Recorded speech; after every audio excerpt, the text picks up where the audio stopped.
शाळा भरली, विठ्ठल नामाची शाळा भरली, शाळा शिकताना तान भूक हरली, शाळा शिकताना तान भूक हरली, विठ्ठल नामाची शाळा भरली, विठ्ठल नामाची शाळा भरली, शाळा शिकताना तान भूक हरली, शाळा शिकताना तान भूक हरली, विठ्ठल नामाची शाळा भरली, विठ्ठल नामाची शाळा भरली.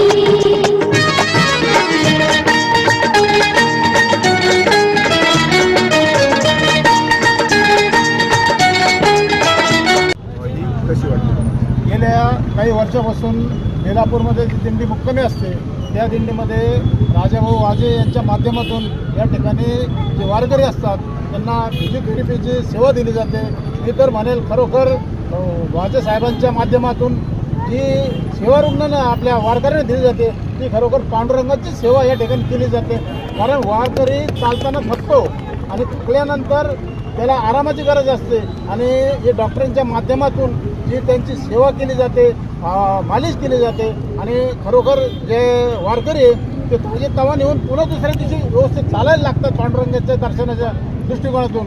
खरोखर हा जो उपक्रम आहे तो अतिशय स्तुत्य उपक्रम आहे आणि जे वारकरी पांडुरंगाच्या दर्शनाला चाललेले आहेत मी तर म्हणतो डॉक्टरांना त्या वारकऱ्यांच्या रूपानेच पांडुरंग इथं भेटतो आणि ते पांडुरंगाची खऱ्या अर्थाने सेवा करतात असंच मी या निमित्ताने म्हणेल.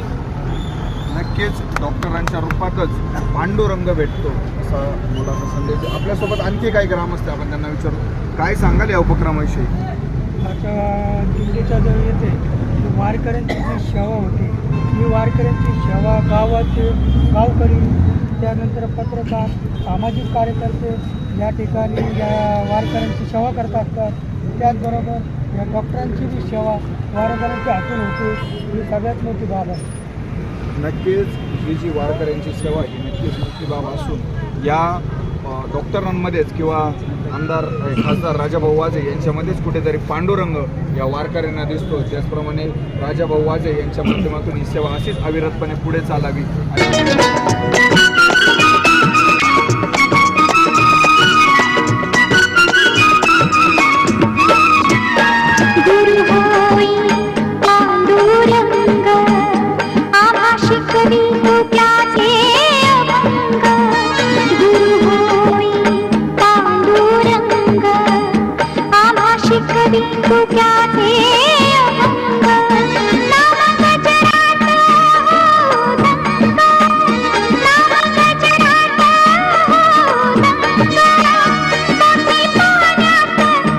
तरली